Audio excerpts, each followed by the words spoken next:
The Sun, the most powerful energy source in our solar system. The Sun's output is about 5 times 10 to the 23rd horsepower. How much is that, you ask? It's enough energy to melt a bridge of ice 2 miles wide, 1 mile thick, that extends all the way to the Sun from the Earth in just 1 second. To try and show this in a more real-world application, the most powerful diesel engine shown here, coming in at a massive 89 feet in length and standing 44 feet tall with a total weight of 2,300 tons, we have the RTA 96C-14, which can achieve 108,920 horsepower. If we want to equal that power of the Sun with this engine, we would need 4.6 times 10 to the 19th engines. To make that number a little more manageable, we would need 655 million of these engines per person at our current world population of roughly 7 billion people. Billions upon billions of photons of light travel to the Earth, but not all of them make it to our surface.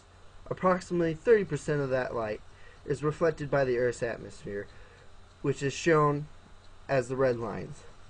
Of the remaining 70% that hits the Earth's surface, very little of that energy is being collected. What a shame. This map shows the projection of the world's energy needs for 2030 and the amount of land needed to provide the world's energy needs with solar energy.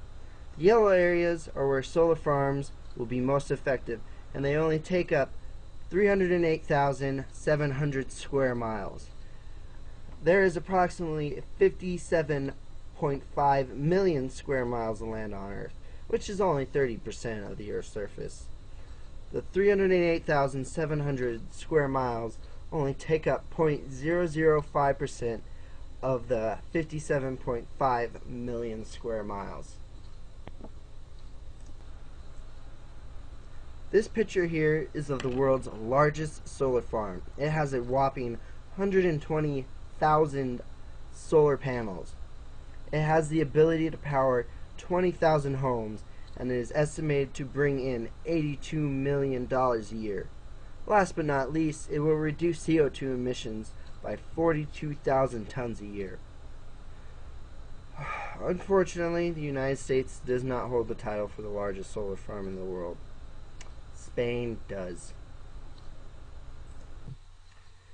It is easy for us to forget that solar energy comes in many forms, as shown here.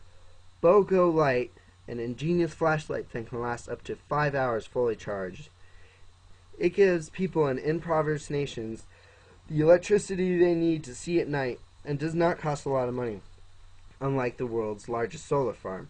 Not only are they cheap and effective, but all you have to do to help somebody who can't afford it is just to buy one, and a second one will be sent to somebody who needs that cheap lighting. Pretty ingenious. Now that you have seen a wide spectrum of solar usage, you might be asking yourself, how does this affect me, and why should I install solar panels? Both questions are excellent questions to be asking yourself at the moment. For starters, having solar panels installed on your roof will not be an eyesore. In fact, many people might say that they are aesthetically pleasing to the eyes. Not only do they look good, but they will save you quite a bit of money. If you own your own home, wouldn't it be nice not to have to pay the electrical bill? Maybe you got some extra space on your house or your property and you'd like to make some money. You could lease it out to a company that would install your solar panels and do all the maintenance while you just sit back as the Benjamins fill up your bank account. Before all is said and done, please think about these questions. First, what would your life be like if you didn't have to pay for any of your energy needs, or have to pay for just a very small amount? How much money could you save right now if you installed solar panels? Lastly, I would like to let you imagine a world where everything runs off solar energy and is practically for every person in this world.